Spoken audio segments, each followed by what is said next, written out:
Hello, my name's Kayla, this is Cinnamon Peaches and Sage, and today we're going to be looking at the Loyal 3. Specifically, I'm going to be going through my theory about where the Loyal 3 might have come from. In the game, it says that the Loyal 3 are not from Kitakami. From what we know of Kitakami and Hisui history, it seems like around this time and in this area, trainers weren't really a thing. Obviously, we know from Pokemon Legends Arceus that there was a period of time in Hisui where people weren't really Pokemon trainers at all. In the grandfather story, none of the people depicted have Pokemon with them. It seems like Kitakami at that time had a similar culture to Hisui, where people weren't really as connected with Pokemon and may have even been more afraid of them. We also know that Kitakami is located near Hisui because otherwise, how would Blood Moon Ursaluna have swam there? Not to mention that the Japanese connections between the two regions seem pretty obvious. On the signboards, the Loyal 3 are depicted with someone who is very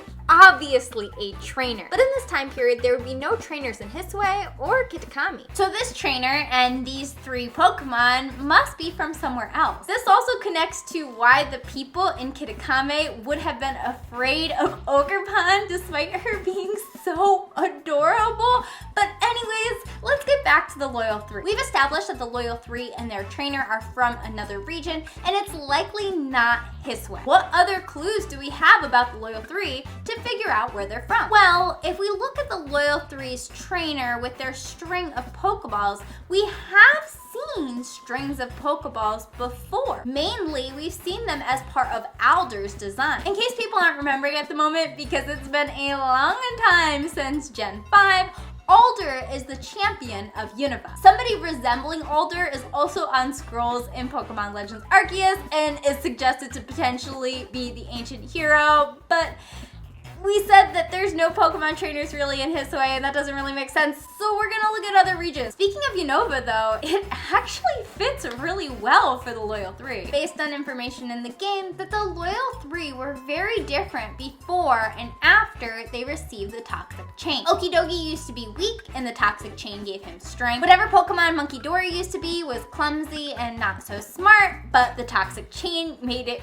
very intelligent. And the Pheasantipity Pokemon used to be very unattractive looking and dull, but became beautiful once it put on that Toxic Chain. So we're looking for a region that has a small, weak dog, a monkey that's both clumsy and not so intelligent, and a bird that is rather ugly. Once again, Unova fits that perfectly. In fact, Pokemon fitting those 3's descriptions can be caught pretty early in Black and White. If the Loyal 3's trainer is from Unova, can we actually figure out what pathway they took at the beginning of their journey? Actually, we totally can, and it fits entirely too well, like suspiciously too well. Like the player in Black and White, the Loyal 3's trainer would have started in November Town. However, unlike the player, instead of choosing between Snivy, Tepig, and Oshawott, this trainer would have gotten a different Pokemon, a certain Peach Pokemon based on Momotaro itself. Even if you're someone not following leaks, we know this Pokemon is in the game because in the scene when it shows the Loyal 3, it shows a 4th Pokemon in the corner. In fact, we can use the order these Pokemon fade in to speculate on the order that they were caught by the Loyal 3's trainer. That's why I'm saying that the Peach Pokemon was his starter. It would be kind of like how in Pokemon Yellow, you get a Pikachu as your starter instead of one of the 3. Except instead of a cute, adorable Pikachu, you get an evil purple Peach thing. Yay! Anyways, the Loyal 3's trainer would then head to Route 1 where he would catch a Lillipup. Lillipup's name literally means little baby dog. So if there's a better Pokemon for Okidogi to come from, like, I can't think of one. It is the epitome of small, weak dog. Like, it fits it so well. The Loyal 3's trainer would head through Accumula Town and Route 2 to reach Striaton City. Now, in order to reach Route 3 and Black and White, you need to have at least 2 Pokemon. The Loyal 3's trainer would have exactly 2 Pokemon. Now, obviously, there's probably not the same convention of that route being blocked off in the exact same way in history, but we could see this as potentially a hint towards this being true. But anyways, the Loyal 3's trainer goes to Route 3 and catches a Pidove. I live in New York City in real life, and so I see a lot of pigeons can confirm they are not exactly the most beautiful birds ever. What better Pokemon to become Pheasantipede,